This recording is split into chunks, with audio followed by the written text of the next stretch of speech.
Bang, bang, bang. The patrolling night watchman banged his wooden clappers in a rhythm. The sound spread into the high pillar houses.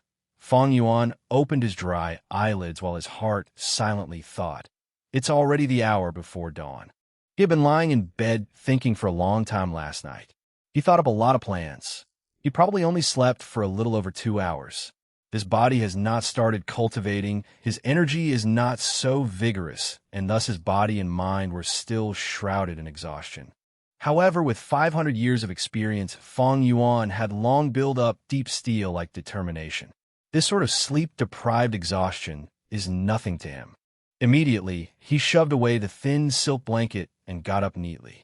He opened the window and found that the spring rain had stopped.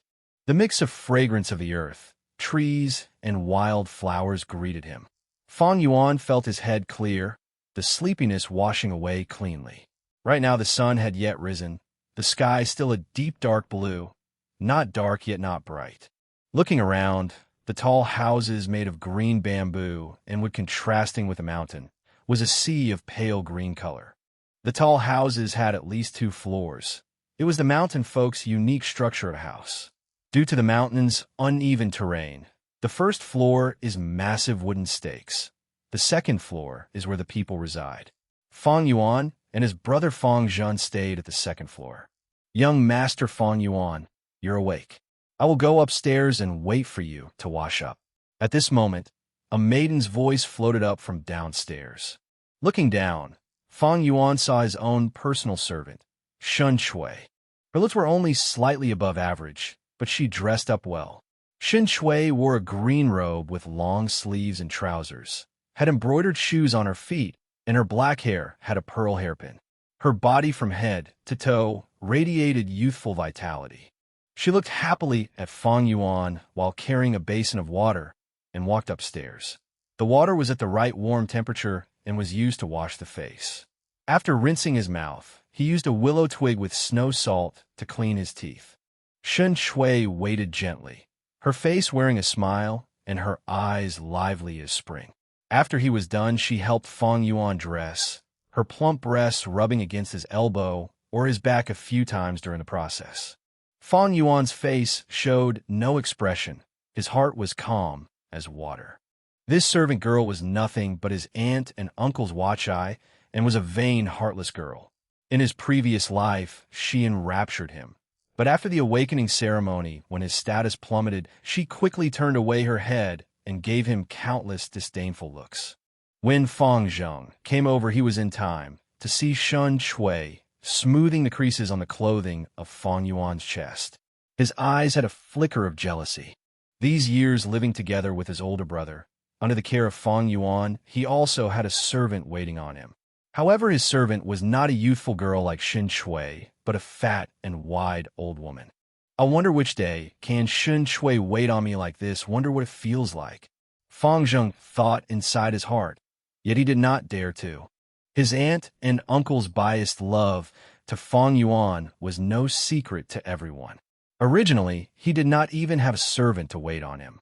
It was Fang Yuan who decided to take the initiative and ask for one for Fang Zheng.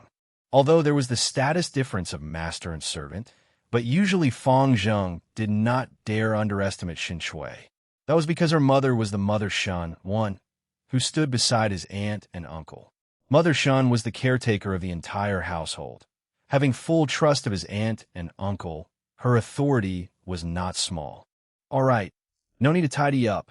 Fang Yuan impatiently brushed away Shen Cui's soft, small hands. His clothing had long been tidy.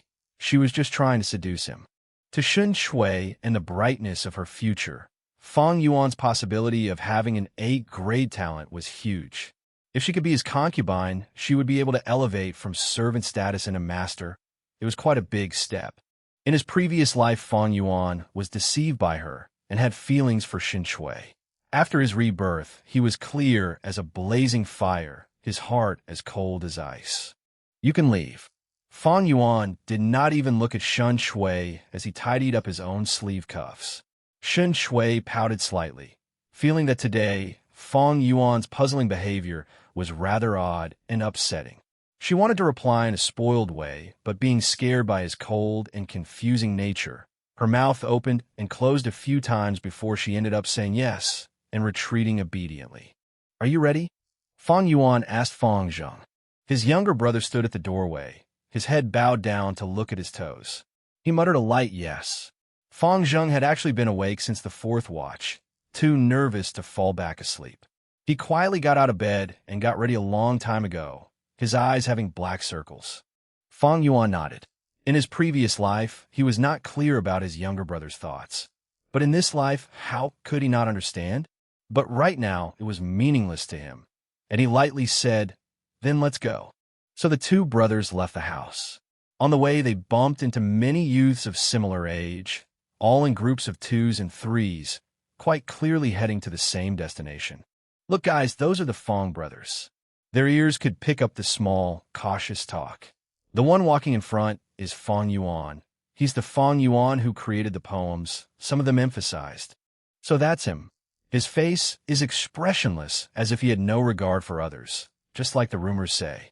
Someone said in a sour tone, filled with jealousy and envy. If you were like him, then you can also act like that." Someone coldly replied against the person, hiding a sort of dissatisfaction. Fang Zheng listened expressionlessly. He had long been accustomed to this kind of discussion. His head low, he followed quietly behind his older brother. By now the light of dawn had peeked over the horizon, casting Fang Yuan's shadow over his face. The sun rose gradually, but Fang Yuan suddenly felt like he was walking into darkness. This darkness was coming from his older brother.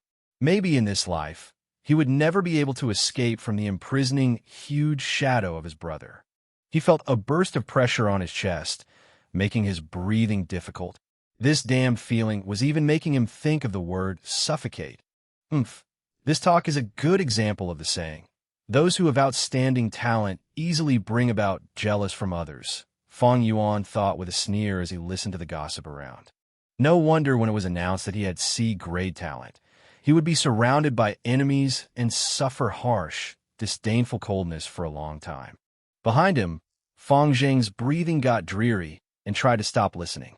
What Fang Yuan did not manage to realize in his previous life, he could perceive with the finest detail in this life. This was the ability of keen insight that he had gained from 500 years' worth of life experiences. He suddenly thought of his aunt and uncle and how scheming they were, giving him Shen Cui to monitor him and passing his younger brother an old wet nurse, not including other things in life that were different among them. All these actions had intentions.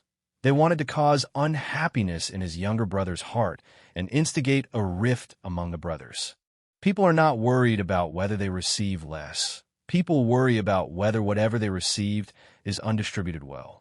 In his previous life, his experiences were too little, while his younger brother was too foolish and too naive. Thus his aunt and uncle successfully instigated a rift among them. After being reborn with the awakening ceremony before him, it seemed like the situation was difficult to change. But with Fang Yuan's evil way of means and wisdom, it's not like the situation cannot be changed. His younger brother can be suppressed entirely. That young Shen Cui, he could turn into a concubine early on. Not forgetting his aunt and uncle and the clan elders. He had at least several hundred ways of beating them. But I don't feel like doing that. Fang Yuan sighed carefreely. So what if it was his own younger brother? Without the blood relation, his younger brother was just an outsider. He could easily give him up any time. So what if Shen Cui grew any prettier? Without love and loyalty, she was just a heap of flesh of a body. Keep her as a concubine? She's not worthy. So what if it was his aunt and uncle or the clan elders? They're just passers-by in life. Why waste effort and energy to beat these people? As long as you don't get in my way, then you can go aside and scram. I don't need to care about you.